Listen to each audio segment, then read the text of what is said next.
सोनिया को नींद नहीं आ रही थी, इसलिए वह दारू पी रही थी। शायद वह किसी का इंतजार कर रही थी। जल्दी ही उसे घर के बाहर किसी के कदमों की आहट सुनाई देती है। घर के बाहर एक बंदा घूम रहा था, जिसे देखकर सोनिया अपने कमरे में आकर बैठ गई और फिर अपने कपड़े उतारने लगी। जल्दी ही कोई आकर उसकी गुफा में धमाके करने लगा, जिसके सोनिया भी खूब मजे ले रही थी। अगले दिन सोनिया अपनी दोनों बहनों के साथ बाहर घूमने जाती है। सबसे छोटी रिया सोनिया के साथ बैठी थी, जबकि माया पीछे बैठी थी। रास्ते में कुछ फौजी उन्हें रोककर उनसे पूछताछ करने लगे, क्योंकि अक्सर ही यहाँ नक्सली घूमते रहते थे। इसी बीच एक फौजी उन्हें पहचान लेता है। वह इनके पिता को जानता था, इसलिए वह अपने साथी से उन्हें छोड़ने को कहता है। तीनों बहनें फिर से आगे बढ़ने लगती हैं। इनकी माँ इनके बचपन में ही मर गई थी, जबकि इनके पिता फिन की 1 महीना पहले मौत हो गई थी। तीनों जल्दी ही एक नदी के पास आती है और फिर उसमें मस्ती करने लगती है। तीनों बहनों में बेहद प्यार था। रात को तीनों बहनें खाना खा रही थी। खाना खाने के बाद जैसे ही माया उठती है तो एक गोली चलने की आवाज आती है, जिससे छोटी रिया बेहद डर गई। माया बाहर देखकर कहती है कि जरूर फौजियों ने नक्सलियों को पकड़ लिया होगा।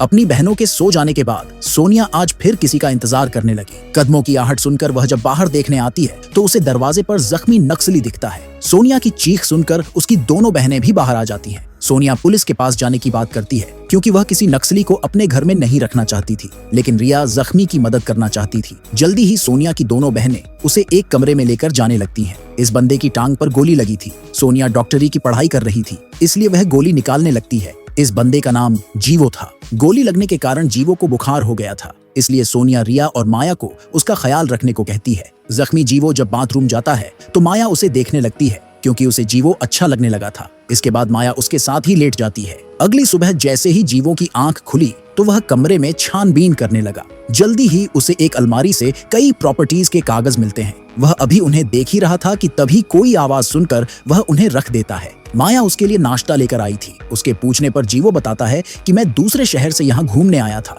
लेकिन फौज वालों ने मुझे नक्सली समझ लिया। माया अब उसे अपने और अपने परिवार के बारे में बताने लगी। वह बताती है कि मैं बड़े शहर जाकर नौकरी करना चाहती हूँ। मेरी बड़ी बहन सोनिया डॉक्टर बनना चाहती है, जबकि हमारी रिया की इच्छा यहीं रहने की है। सोनिया छुपकर उनकी बातें सुन रही थी। वह समझ गई थी कि माया जीवों की तरफ आकर्षित होने लगी है। कुछ देर बाद रिया और माया घर के काम कर रही थी। तभी सोनिया उनके पास आती है और रिया को जीवो का ख्याल रखने को कहती है, लेकिन माया उसके फैसले से खुश नहीं थी, क्योंकि सोनिया उसे जीवो से दूर रख रही थी। इधर तीनों बहनें घर के बाहर बातें कर रही थी, जबकि घर के अंदर जीवो सोनिया के कमरे में कुछ ढूंढने लगा था। रात होते ही रिया जीवो के लिए खाना लेकर आती है। जीवो खाना भी खा रहा था और रिया से बातें भी कर रहा था। बातें करते करते दोनों करीब आने लगे और तभी सोनिया आकर रिया को वहां से भगा देती है। जीवो समझ गया था कि सोनिया उसे पसंद नहीं करती। सोनिया की नजर में जीवो एक मुजरिम था, इसलिए वह उससे कहती है कि मुझे उम्मीद है कि तुम ऐसा कुछ नहीं करोगे जिसके लिए तुम्हें पछताना पड़े। कुछ देर बाद तीनों बहनें अपने वकील के साथ बैठी थी। असल में इनके पिता को मरे हुए 1 महीना हो गया था, लेकिन अभी तक उसकी जायदाद इनके नाम नहीं हुई थी, इसलिए तीनों ने अपने वकील से बात करने के लिए उसे घर बुलाया था।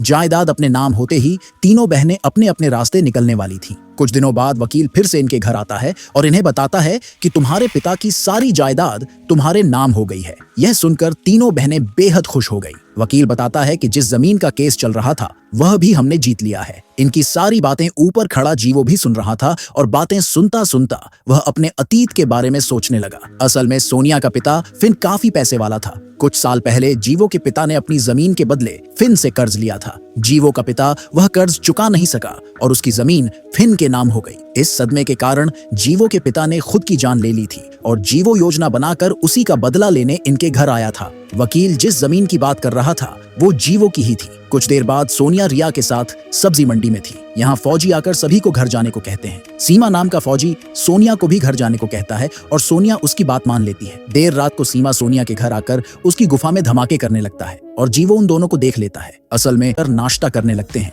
इसी बीच माया अपने पैरों से जीवो को छेड़ने लगी, जिससे जीवो का खाना हलक में अटक गया। माया जिस तरह जीवो की तरफ देख रही थी उससे सोनिया समझ जाती है कि जरूर उसने कोई शरारत की है। नाश्ता करने के बाद जीवो नहाने लगा। जख्मी होने के कारण वह रिया से मदद मांगता है। उसकी बात मानकर रिया उसकी मदद करने लगी और तभी माया उन्हें देख लेती है और दोनों को साथ देखकर वह जलने लगी। दूसरी तरफ सोनिया को अपने पैसे नहीं मिल रहे थे। काफी ढूंढने के बाद वह माया के कमरे में आकर देखने लगी और उसे अपने पैसे मिल जाते हैं। वह माया से इस बारे में पूछती है, लेकिन उसे तो इस बारे में कुछ भी नहीं पता था। सोनिया को लगने लगा कि माया सारे पैसे लेकर घर से भागना चाहती है और इसी कारण दोनों में झगड़ा होने लगा। असल में यह पैसे जीवो ने यहाँ रखे थे ताकि वह इनमें झगड़ा करवा सके। माया का मूड कुछ ठीक नहीं था, इसलिए वह जीवो के साथ बाहर खेतों में आ गई। यहाँ कुछ देर बातें करने के बाद जीवो उसकी गुफा में धमाके करने लगा। जैसे ही दोनों घर आते हैं तो सोनिया उनके गंदे कपड़े देख सब समझ गई। रात को फिर किसी वजह से सोनिया और रिया में झगड़ा होने लगा। दोनों बहनें एक दूसरे को बहुत बुरा भला कहती हैं, जबकि उनका झगड़ा देखकर रिया रोने लगी थी। वैसे यह झगड़ा भी जीवो ने ही करवाया था।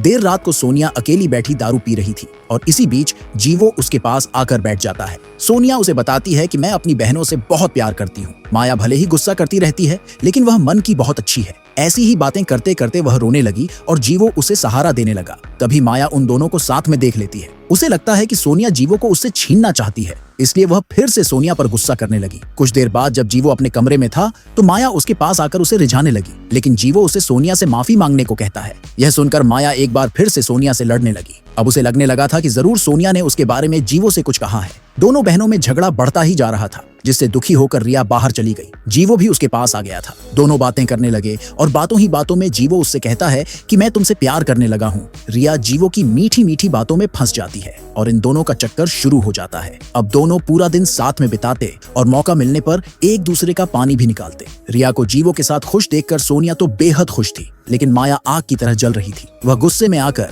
रिया के खाने में कांच डाल देती है, जिससे उसका मुंह जख्मी हो जाता है। जीवो जानता था कि यह काम सोनिया का है, लेकिन वह किसी से कुछ नहीं कहता। अगले दिन जब माया जीवो के साथ सब्जी लेने आई हुई थी तो एक लेडी जीवो को जेम्स कहकर पुकारती है। माया को अजीब तो लगता है, लेकिन वह इस बात पर ज्यादा ध्यान नहीं देती। कुछ देर बाद वह दोनों घर आ गए। जीवो रिया के साथ बाहर था, इसलिए माया उसके कमरे की तलाशी लेने लगी। जल्दी ही उसके हाथ जीवो की आईडी लग गई, जिसमें उसका नाम जेम्स लिखा हुआ था। माया जल्दी जल्दी सबको उसकी सच्चाई बता देती है। लड़कियों के पूछने पर जीवो उन्हें अपनी पूरी कहानी बता देता है। वह कहता है कि मैं आया तो बदला लेने था, लेकिन तुम तीनों को जानने के बाद मैंने अपना इरादा बदल लिया। सब कुछ जानने के बाद भी सोनिया ने जीवो को घर से नहीं निकाला था, जिस कारण माया गुस्से में आकर सीमा को जीवो के बारे में बता देती है। जीवो के बारे में सुनते ही सीमा माया को लेकर उसके घर की तरफ जाने लगा, लेकिन खूबसूरत माया को देखकर साले की नीयत बिगड़ गई। माया जल्दी जल्दी गाड़ी से उतरकर भागती है, मगर ज्यादा दूर नहीं जा पाती। सीमा पहले उसकी इज्जत लूटता है और फिर वह साला उसे मार देता है। अगली सुबह सोनिया और रिया को अपनी बहन की लाश खेतों में मिलती है। जीवो रिया को संभाल रहा था,